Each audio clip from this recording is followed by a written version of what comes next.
Hey, good morning, everyone, and welcome to another edition of Thought Provoking Change on this Halloween morning of 2022.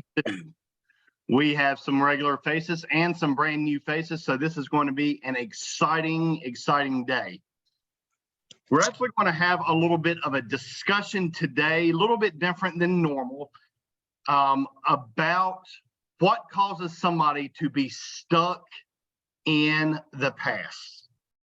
I had this question posed to me over the past week of why do people get stuck in a life situation, a life circumstance, and they have a challenge pulling themselves out.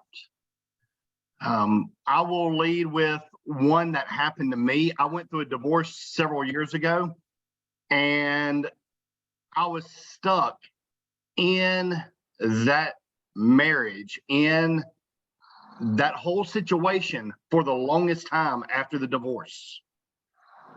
And I'm not going to say that this was good advice that I gave my daughter. Maybe I shouldn't even be putting this on a live Zoom. Kate knows where I'm going with this.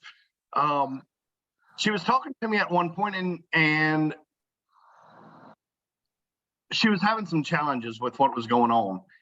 And I said, look, there will come a point where you just get over it. It's like you flip a switch.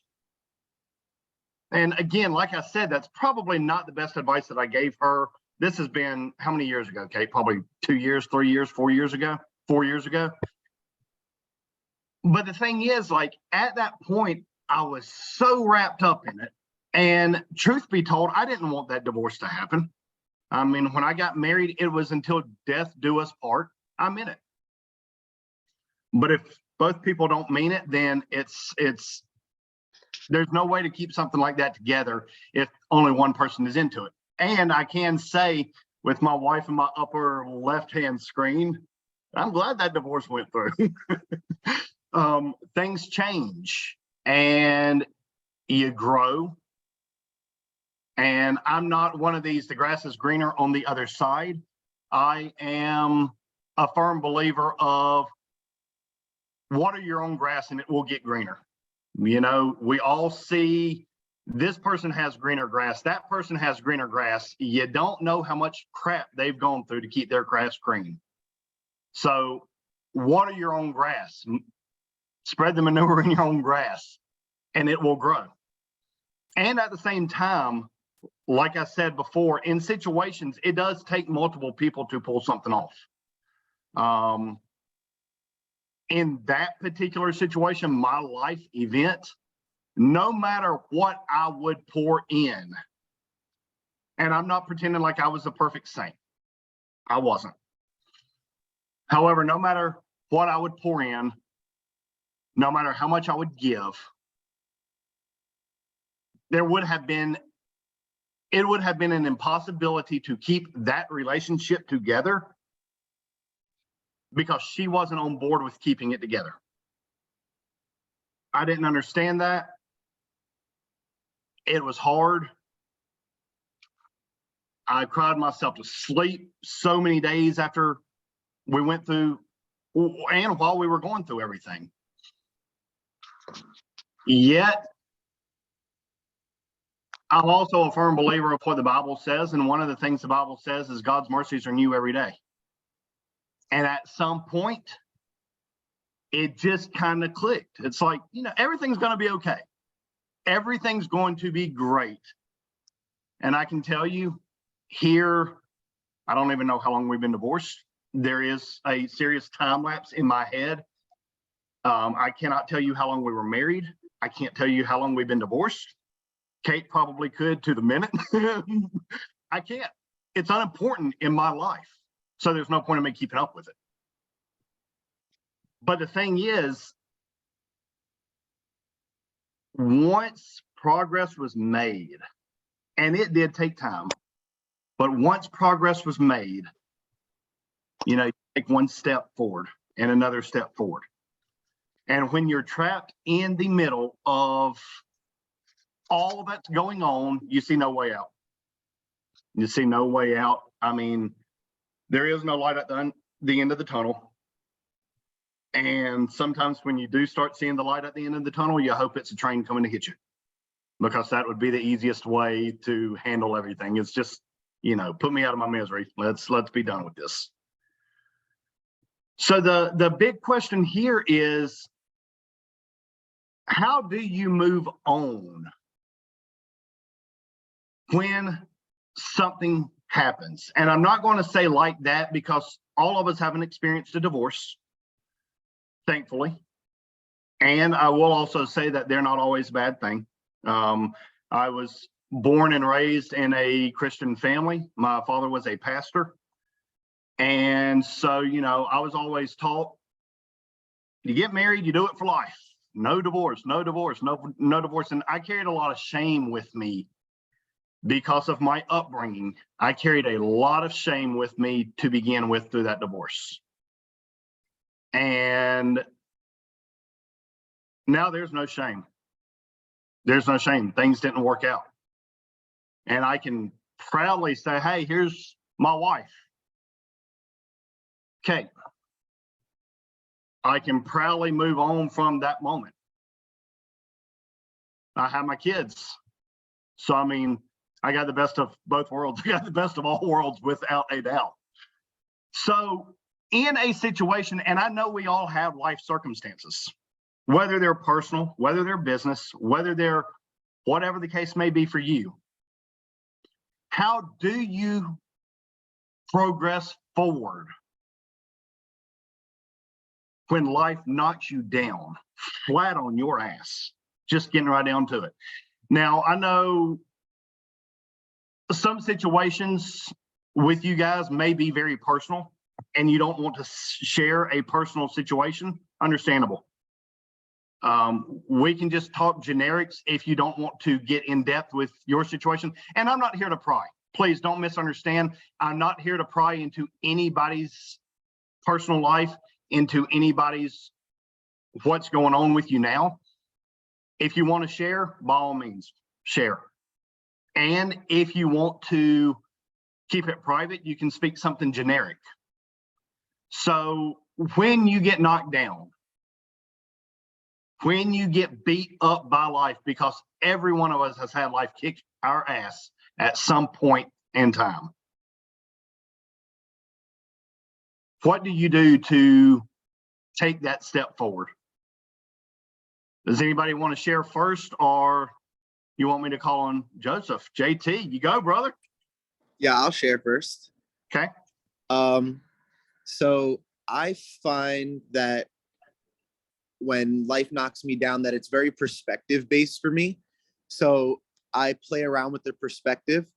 And I also believe that when something bad is happening to me, that it's the precursor for something good going to happen to me.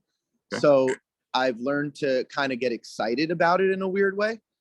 And when I say play with the perspective, like you were saying before, at first you start to think that the divorce is so bad and it's so detrimental. And then years later, you're down the road and you're with Kate and you're happy and you realize that it all happened for a reason. And that has happened to me so many times in my life that I almost move forward to the years in advance, like the Kate years, because I know they're coming. You know what I'm saying? So that's my perspective on it. He's being ultra nice to Kate right now because he's on her back porch. He's here at the house with I'm wearing Balenciaga as well. You see me? When you are in the middle of it, you say you look forward, which is awesome because, we've all heard you cannot control what happens to you. However, you can control how you respond to what happens. But when you're in the middle of, when you're in the attorney office signing the divorce papers that you knew would never happen, when you are in, even worse, when you're in the attorney's office to file for modification, which is even more challenging than the divorce, what do you do How do you handle a situation similar to that, Joseph? Obviously, I mean, in I your couldn't life. I couldn't really say because I've never had a divorce. Right. However, again, like, I mean, the closest thing I've had to it is a 10-year relationship collapse on me that I also thought wasn't going to. And I don't know, I just believe that everything happens for a reason. So I believe that our energies didn't align, our futures wouldn't have aligned anyway. And, you know, I believe it's almost a blessing in disguise. So I just kind of take everything the way that it comes. And I believe that the right path is going to come to me because I believe that my energy stays aligned with my future, and anything that's not aligned with my energy just kind of dissipates or falls off of me. Can I comment on our conversation last night about that relationship that you were speaking about? Yeah. So he brought up something about his ex that he was with for 10 years. And I told him, I said, you know, I never met this girl, but I said, there's no way that would have worked. And he said, why? And I said, y'all were so polar opposites. I've seen some videos that he showed me of her, and just her, if you want to call it energy, she was knowing what I know. Self-absorbed? Self-absorbed, yeah, absolutely, without a doubt. But I looked at JT last night and I said, look, in my opinion, the only way that y'all would have ever worked out, from what I have seen of her and from what I know of JT, is either A, the person that I know JT to be, his whole personality, his whole demeanor that I know him to be, it's total crap. That is not the person that he truly is. Or she, you know, she'd have to change to more align with the person he is. And I think most of us know JT a little bit. Some of us know him pretty well. He's just so mild-mannered, even when he gets upset with people. He's just so mild-mannered. And this chick that he was with, I mean, she was just, God bless her. So, who's next? Who's next? Kate? Dane, go with it, brother. All right, guys. Well, it's funny. This interesting topic, because I'm going through this kind of this shit right now, and it's funny because you know what? To answer your question, there's so many things. So first of all, every test becomes a testimony. You know, everything happens to us for a reason, and I would say it's for us to find out why it happens. But I realized a couple of things. This has actually opened up a lot of doors for me, because I'll just be upfront. I'm going through a lot of crap right now with my current wife, or I don't know if my wife or future wife or ex-wife, we don't know yet. But here's what I did learn though, is that we can't blame anybody for why we get knocked down. So I'll use this relationship in business, in personal life, or in anything, for me at least. This is what I've acknowledged, right? And it's funny, is that we get knocked down for a reason. And a lot of times for me, it's like, I've never really blamed anybody for stuff, but here's the thing, I've always been sorry for what I did. I was the bad guy in this relationship. I was the wrong guy. I was wrong. But it dawned on me not too long ago that it takes two to make things happen, right? It's not just me. So I was beating myself up because I'm like, what the heck did I do? Why did I do this? What did I do, right? And I realized something that, you know what, so basically from this whole thing, this test that I had, I actually wrote the most best relationship book ever. John, I'll show you later. I wrote this most amazing, and people are like, what the fuck did you write? I said, I wrote it in desperation. I wrote it in a point to how could I have been better? What could I have done different? Then I realized it wasn't just me getting knocked down. It wasn't just me going out there. I'm not blaming nobody, but part of it was also the other person as well in some aspects, right? So I couldn't blame myself. But here's what I did learn though, is that when you really fall down, is you want to accept that you fell down. You know, just acknowledge that you fell down. Not like, okay, I didn't fall. You fucking fell. I fucking fell. I get it, right? Acknowledge and why did I fall? So learn from why I fell. If you get on a bicycle, right? You get on a bike, you fall. You get back up and you go, what did I do wrong? And go do it again. I'm a pilot. I've messed up a lot in airplanes. Sorry, I'm eating coconut and it got stuck in my throat. So bear with me here. So same thing in relationship for me. I realized, listen, I fell. Why did I fall? I detoured. Why did I detour? Because of this, because of A. Then I go, why did A start? Then it was because of B. Why did B start? I realized, you know what? It wasn't all me, but I'm the one that led to the issue. So I learned from it, accepted that I made a mistake. And I said, okay, what can I learn from this? Same thing in life too. But what can I learn? I learned I could be a better person. I learned there's things that I didn't know about my own wife. Be honest with you, there's things I didn't know about my own freaking self. Be honest with you. I'm like, holy crap, man. I didn't know things. And then I realized, okay, what can I change? And so what it came down to was this, is that my wife, and I'll be a parent, you know, is that she's my best friend in the world, you know what, but I didn't treat her like one. And so all I know is that from this point was like, you know what, it's interesting to see where things can go. All I know is that the person I need to become, regardless of whatever happens, right, it's the person I got to become is who I need to be for my son's sake. You know, so my son's sake is like, okay, dad's not a jerk, you know. So my wife and I we're back being friends again. You know, we're communicating without trying to chop off each other's heads, which is kind of nice, right? So, but I guess the main thing comes down to is this: it's a two-way streak. You know what? But you have to understand you can't blame anybody. It's like a business. You can't play the victim role, right? You know, you got to be the victor role. It's like, okay, what did I do wrong? Where did I screw up? 2 is what did I learn? And 3, what can I change? And so that's why you can talk. I'll show you later. I literally wrote this book. It's called The 7 Pillars to a Strong Marriage. It's ironic. I'll show it to you guys later. There's a lot of things I got to share with you, Jonathan, later on. But anyhow, that's my take there. Just learn what, you know, again, accept it, learn from it, and what can you change? That's right. That's right. That's true with anything in life, anything with business, anything in a relationship. Fail forward fast.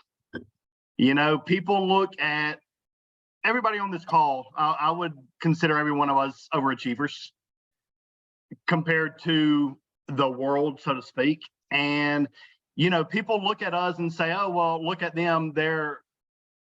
We've all heard it. You know, you're an overnight success. You got lucky. You got, you know, Dean, I know you're a trust fund baby, you know, all this type of stuff. But what the people don't realize is the crap we've gone through. They didn't see the day after day after day failures. They don't realize that the mountain top that we're standing on of success as they portray it, and it is success, is just a big heaping pile of garbage. We are standing on top of the garbage of our failures, but that's why we keep rising. That's why we keep getting better. That's why we keep growing and expanding, is because we don't let that garbage weigh us down. We don't say, well, I tried, and give up.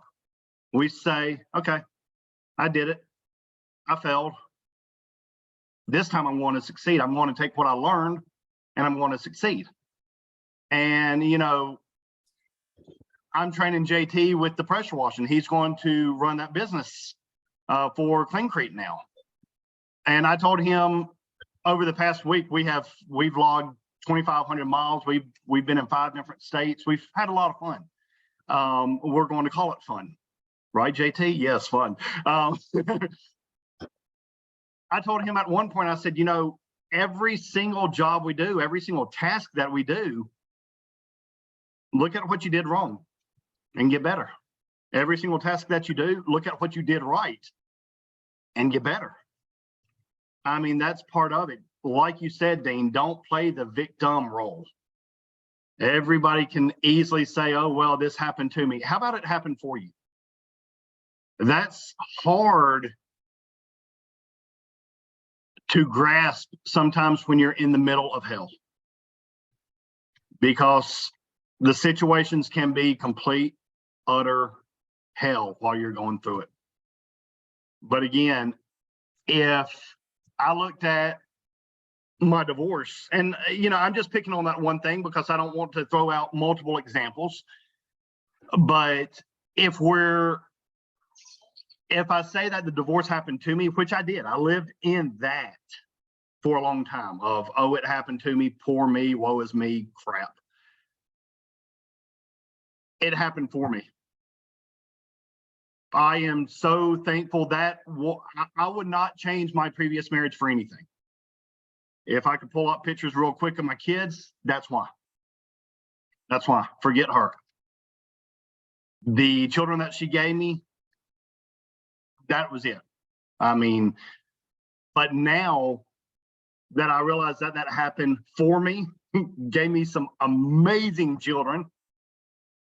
And I took multiple notches, multiple steps up when I met Kate, and I was wearing the right shirt, and she just kept chasing me and kept chasing me and kept chasing me and said, I think you have a lot of great shirts. I want to be with you forever. I mean, see, there's my shirt today. That's how it happened, right, Kate? Go ahead, give us your story or your take. By the way, it was a Hammermade shirt, hammermade.com. You're welcome. There have been, when AJ passed away, my late husband, there was a while that I didn't understand the situation, and there was a lot of me asking why. That's an answer that that was a question that I was never going to get an answer to. Mm-hmm. And I learned along the way that that was a wasted question. And I also realized that I was very much in a chance that I could get stuck. I could get stuck in a bad cycle for me. I could get it stuck in a very bad cycle for my boys. Luckily, I have an amazing family. And one of my most favorite people is on this call right now. You know, the people who show up. After AJ passed away, Jack had come to me and said, we had promised him AJ and I were going to take him to Disney World. And he said, I guess since Daddy's, passed away, that we're not going to Disney World. And I knew I had to make it happen. I love Disney. I just can't always do the rides. I get severe motion sickness. So I called Toddy and I said, Todd, I need like a huge favor. And I was like, I need you to come to Disney with me for a week and I will cover it all, do it all. And he's like, you want me to just come to Disney for a week? I'm like, yes, I need you there. And he's like, I'm there. And he wore all the retarded shirts I made for us to wear, and he engaged, and he was, along with my sisters and my parents, but he was one of those people that was beside me saying, we still have a life to live, and we have to have fun, and we have to smile and all of this, because after loss, we get stuck. We get stuck in the why. And those losses look different for everybody. Joe shared a 10-year relationship. That is a loss. Mm-hmm. That's a loss, and you can lose part of your identity in losses too.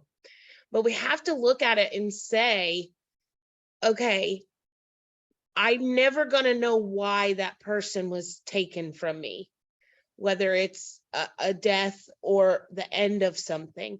But I can say it's a reason for me to be better. I told Jack a lot of times, we do not use his daddy's death as an excuse. It's not an excuse. It's a reason to be better. He left his impression, and now it's our job to keep that going.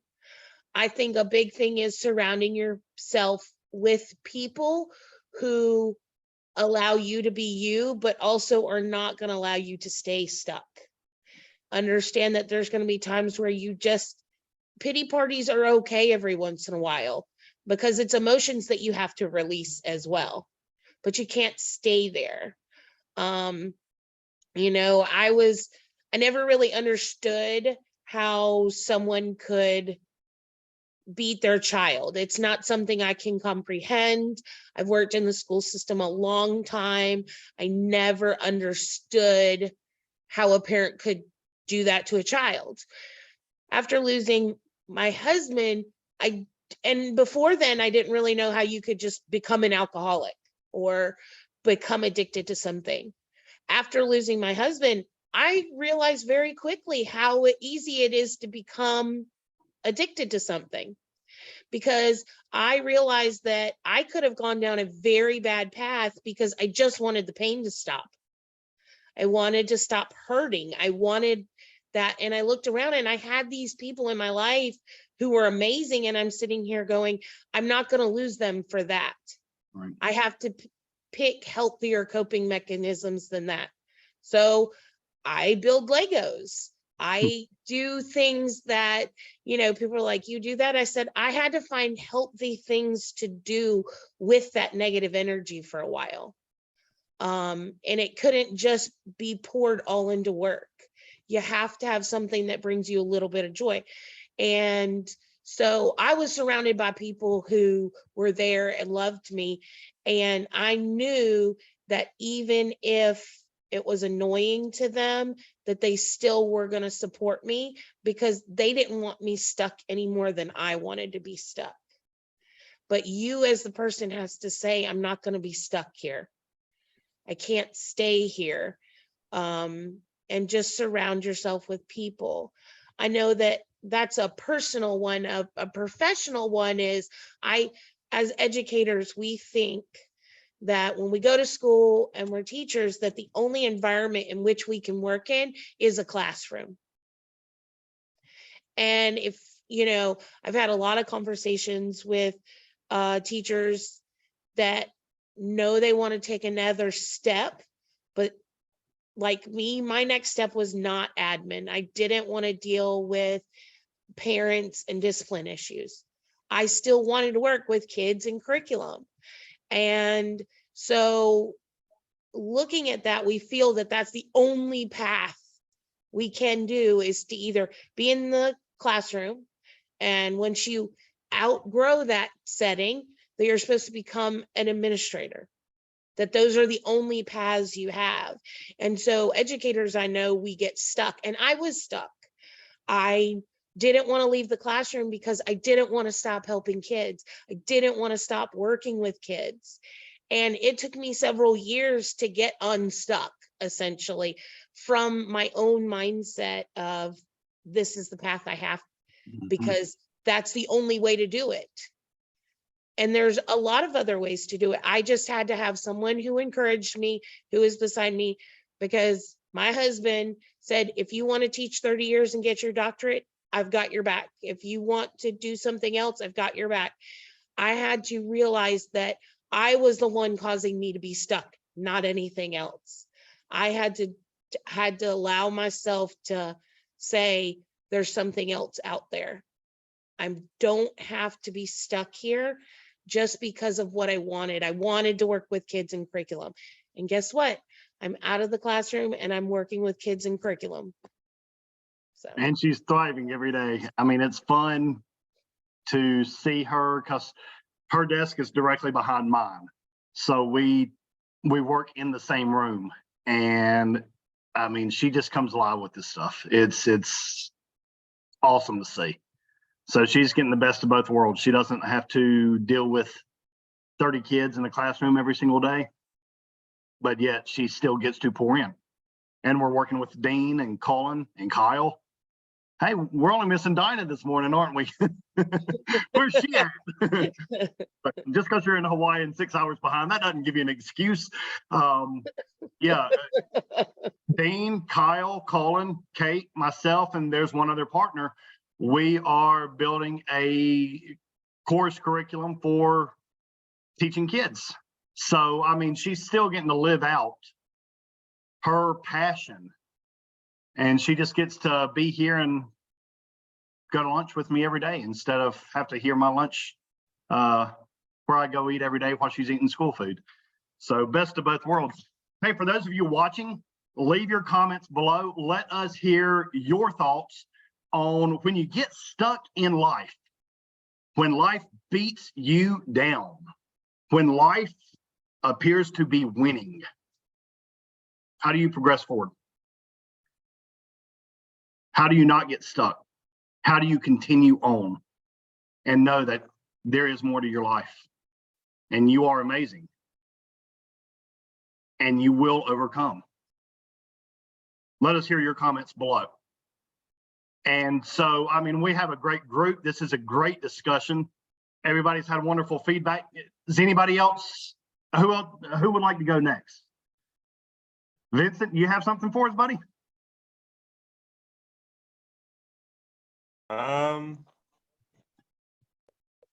Yeah, I just know that that life's not going to stop for me.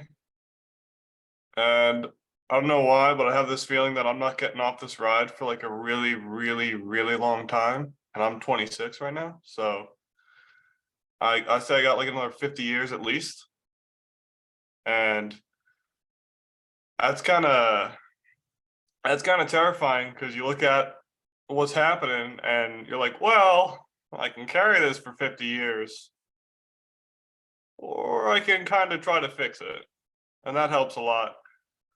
And I just have to remember to not be like super self-critical and not overthink and not blame myself for more than what I've actually taken part in, to actually make sure I get the feelings out, that whatever situation has caused me the pain, so I don't actually live in that moment permanently. Because I've done that quite a bit, and it doesn't actually help at all. I've just tried to keep on walking with the pain, and it gets unbearable at a certain point. So I just try to remember to fix it, if that makes any sense. Absolutely, it does. What steps do you take to fix it? What steps do you take to come out of the underlying pain? What have you found effective? The most effective thing is actually just crying my eyes out.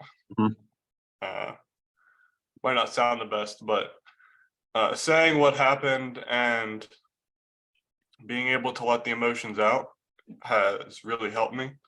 And to meditate on it, and to have one other person to talk to just to have someone to listen to, or to listen to you, so you can feel like you actually matter, Right. is really important to me. You said it may not sound the best to cry. Yeah, but it's definitely important. Let's say 1, 2, 3, 4, 5, 6, 7. We have 7 guys and 3 women on here. Do you feel that it doesn't sound the best simply because you're a man? Does it not sound the best because that makes you weak, and that makes you less than because you're a man and you shouldn't cry? Is that what it is? No, not necessarily being a man, but I will say the weak thing definitely does come into play.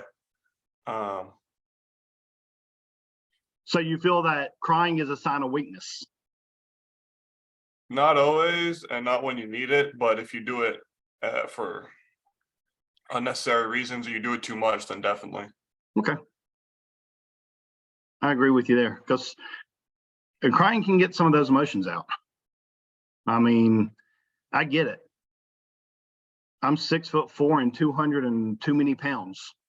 And I think we've been positioned kind of as a society that you're a guy, buckle up, buttercup, quit crying. That makes you less than a man. It doesn't. It doesn't. I mean, there's been times in the past, and there will be times in the future. I know that just having a good cry lets it out. Whether somebody sees it, whether somebody doesn't. I mean, we do this Monday morning call. There's several people that I do one-on-one coaching, one-on-one counseling with. And I will tell you that a high percentage of everybody that I do one-on-one counseling with has sat on the other side of the Zoom, bawling their eyes out at some point. That's a very common thing. They're releasing the emotions. And almost every one of them at the end of the call talks about how they feel better. Now, sometimes they're still wrapped up in that very moment, wrapped up in that emotion. So it's like, oh no, I don't feel any better right now. In fact, I still feel like crap. But the thing is getting it out.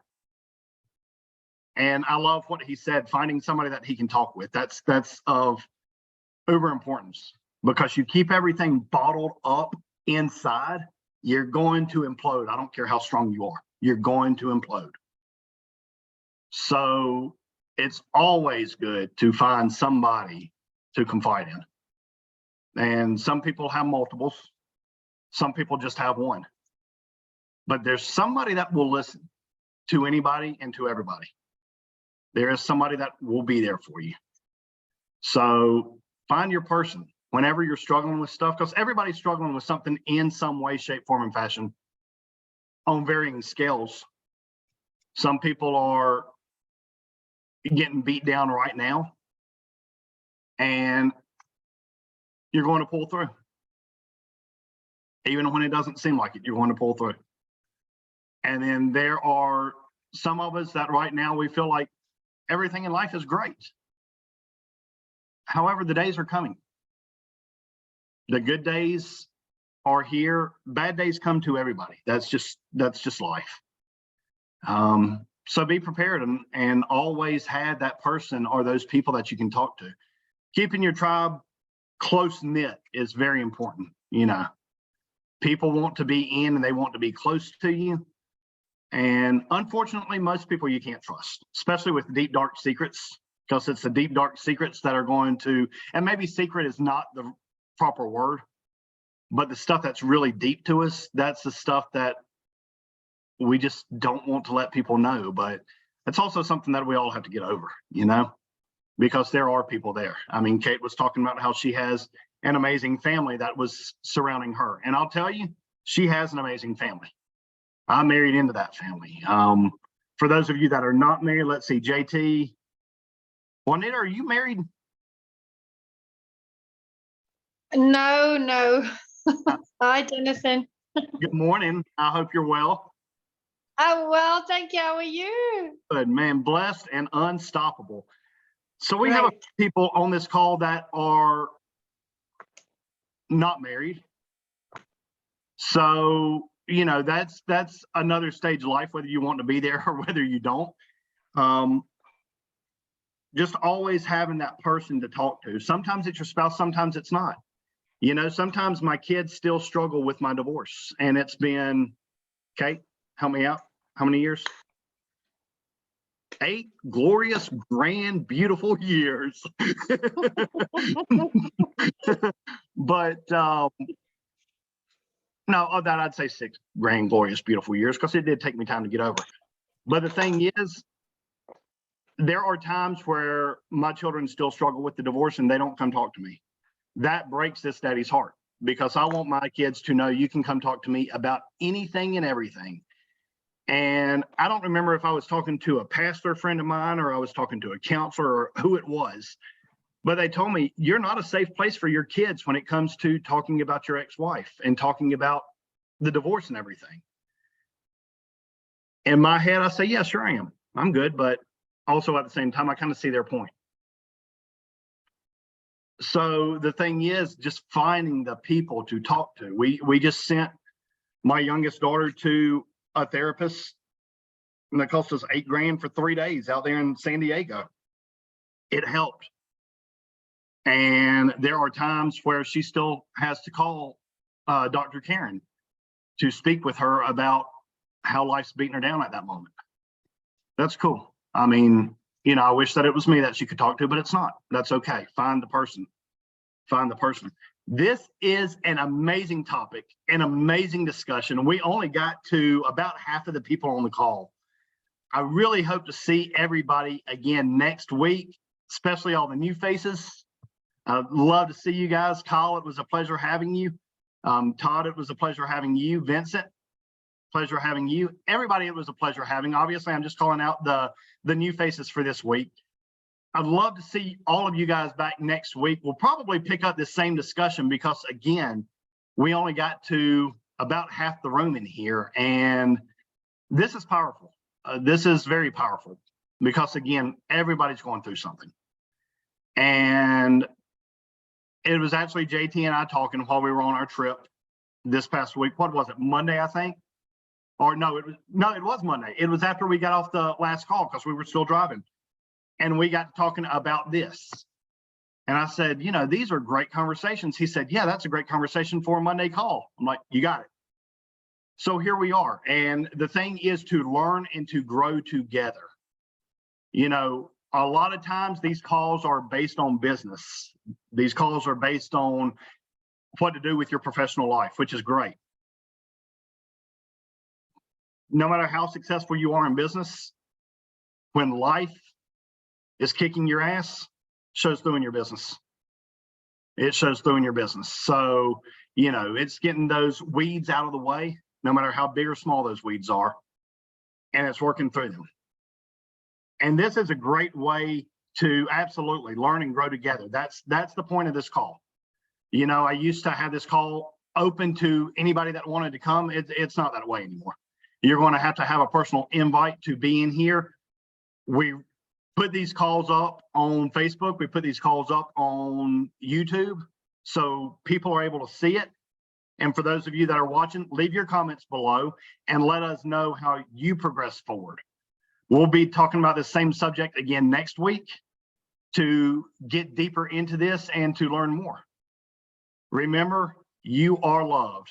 Together, teamwork makes the dream work. We'll see you all again here next week. Have a blessed week.